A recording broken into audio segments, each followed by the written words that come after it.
Hi friends, మనకు ఒక gut system ఉంది.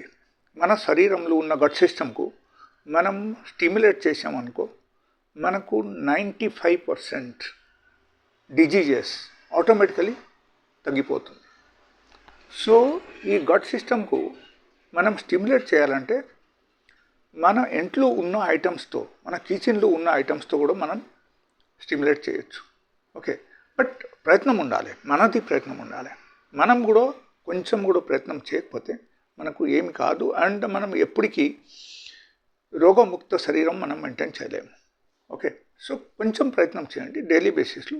It's a small effort. ఒక చిన్న ఎఫర్ట్ మీరు తీసుకుంటే ఏమైపోతుంది. హెల్తీగా ఉండడానికి మనం ప్రయత్నం చేసిన వాళ్ళైతే వాళ్ళకి ఖచ్చితంగా ఇది చేయాలి.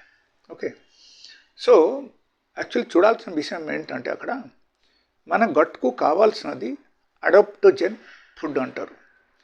ఈ అడాప్టోజన్ ఫుడ్ అంటే ఏంటి? ప్రతి ఒక్కరికి ఒక క్వశ్చన్ మార్క్ ఉంటుంది. What is that adaptogen food? Okay, adaptogen food కింద ఏమేమి వస్తున్నాయి అది చెప్తాను. నార్మల్గా మనకు ములేఠి అని ఒక ఐటమ్స్ ఆయుర్వేదిక్ షాప్లో ఉంటుంది. That you can take. Moringa ఆకు కషాయం, అండ్ మీరు పసుపు, పచ్చి పసుపు తీసుకొని దంచేసి కొంచెం కషాయం తయారు చేసి డైలీ తాగొచ్చు. ఓకే, జింజర్ అంటే అల్లం కూడా మీరు తీసుకొని కొంచెం మీరు బాయిల్ చేసి కషాయంలో తయారు చేసి అది కూడా తాగొచ్చు. ఓకే, అండ్ దాంతోపాటి అశ్వగంధ పౌడర్ మీరు daily 1 spoon at night before food along with the hot water or buttermilk, anything. Okay, that is also adaptogen food. Okay, so there are so many things. మనం ఆలోచిస్తే దాంట్లో తులసి కూడా వన్ ఆఫ్ ద ఐటమ్ అని మనం చెప్పొచ్చు. తులసి ఆకు and లవంగం, ఇది కూడా అడాప్టోజన్ ఫుడ్ కింద వస్తుంది అన్నమాట. సో మనము ఈ ఐటమ్స్ అన్నీ ఏదో ఒక రూపంలో మనం డైలీ బేసిస్లో కన్జంప్షన్ చేయాలి.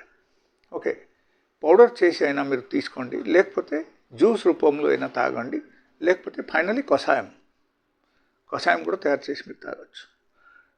జస్ట్ మీరు డైలీ బేసిస్లో ఇది కొంచెం మీరు ప్రయత్నం చేస్తే విదిన్ 1 month ఆఫ్ టైం మీ గట్ స్టిమ్యులేషన్ జరుగుతుంది. మీకు ఉన్న రోగాలన్నీ తగ్గిపోతుంది. అండ్ అప్పుడు ఏమవుతుందంటే మీకు రావాల్సిన రోగం కూడా రాదు.